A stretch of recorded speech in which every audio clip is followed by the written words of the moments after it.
Too hot. It's too hot. Hot. It's too hot. Two of them, a pair of them. Hot.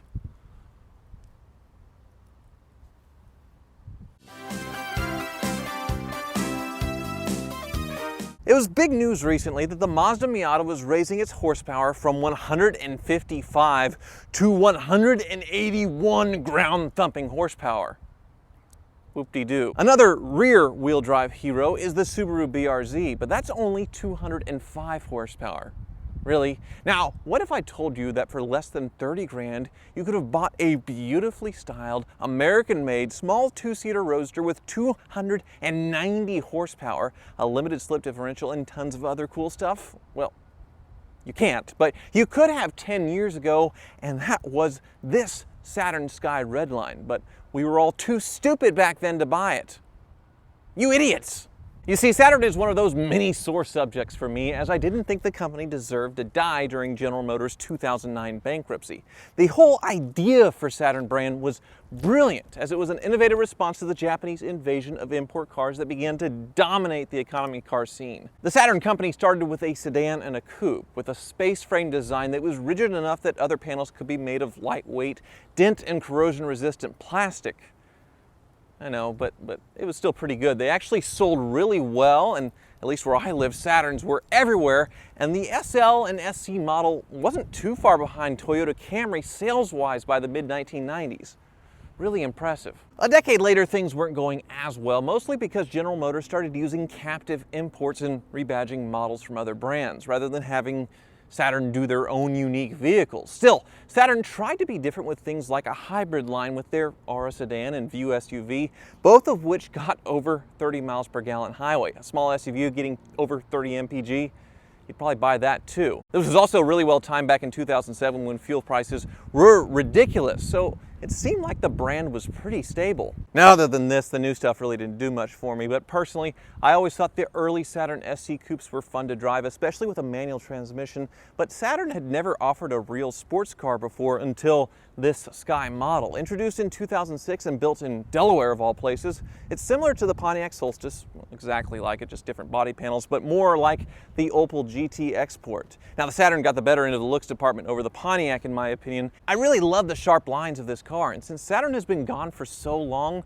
most people don't remember what this car is. I actually rented this car on Turo after my Ferrari exploded, as you all know, which was a major bummer. Now, this was actually the cheapest manual transmission car available for rent on Turo in Los Angeles at $29 a day. And despite the check engine light being on and it having over 100,000 miles, it served me perfectly on my 1,000-mile trip up to Monterey around San Jose to look at a really yummy car, and then back here to Los Angeles to fly home. It definitely went under the radar with all the crazy cars up in Monterey Car Week, but the vanity plate did get a few snickers. Now, I don't know the story behind this plate, but other than that, I did really enjoy the car. Too hot. Too hot. It's too hot. Two of them, a pair of them, hot. One big drawback with this thing is luggage space, as I'm going to have to put the top up if I'm going to haul all of my gear. And it has this weird hump in the middle, which doesn't make any sense. I guess it's for the suspension, but it's a really big hump. I don't kind of have to wedge it in here. Come on. Think then.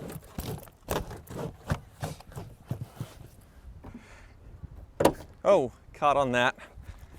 God dang it. Yeah, putting the top back up is also kind of a challenge because you got to clear these humps here. Maybe. All right, something. Oh, crap. Now I've wedged it. Ah, oh, that's my finger. Oh, that's okay. All right, there we go. Got it down though. Yeah, you got to put these down too. Definitely harder than a Miata. Ow.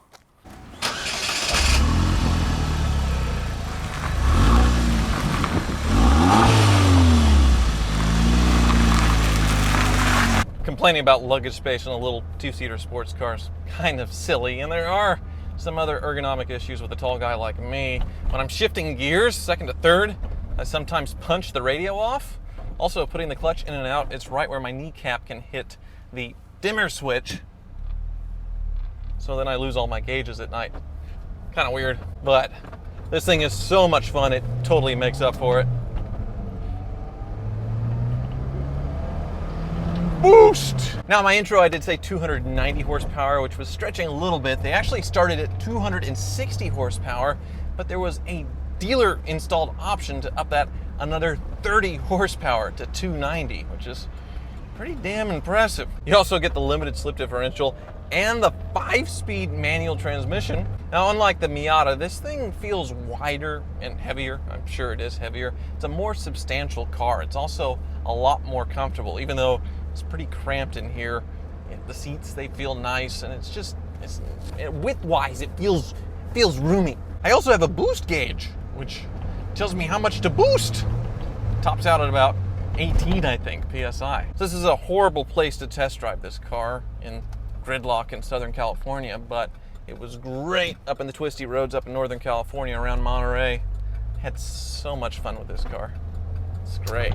And it's not too bad on the highway either. It does have a bad seal over here, and when I got this car washed, water just gushed right in. But other than that, you know, check engine light.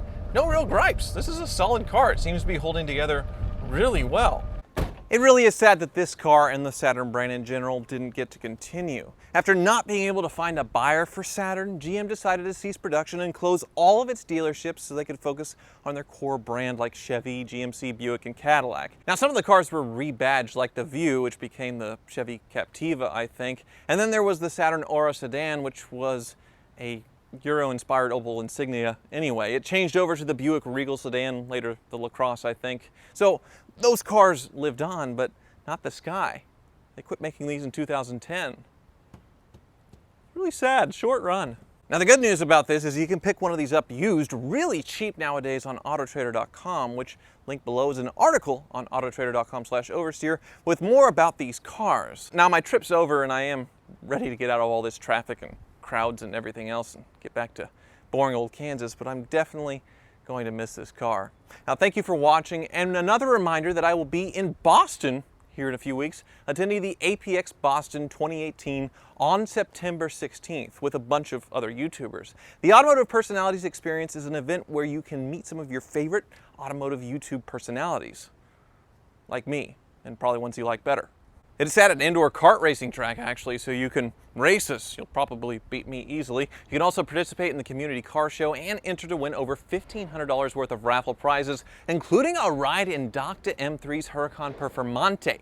Now, there are limited tickets available, so buy yours now. Click the link in the description below to purchase tickets, and use the code Hoovy's Garage to save $5, and be sure to follow them at APX events. Bye.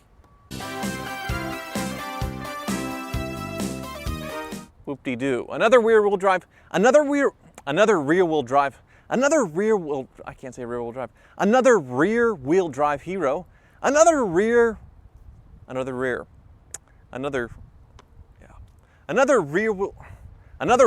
drive hero is the Subaru.